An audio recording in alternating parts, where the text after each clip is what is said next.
ayan po, nagpakulo na po ako ng tubig. As you can see, charan. Then, syempre, tatanggalin natin yung bumubula-bula. Pantawag dyan sa mga bumubula-bula. Yung parang mamantika. Then, ilalagay na po natin ang ating apple. Aray ko.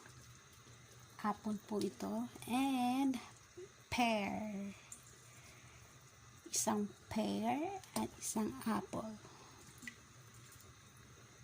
Pear and apple. So, antayin na lang din natin siya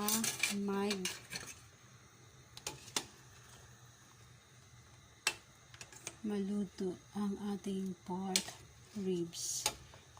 Diba? Yummy!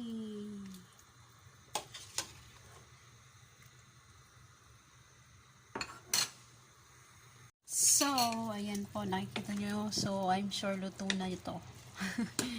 Spare ribs. Yan o. Wow. Wow.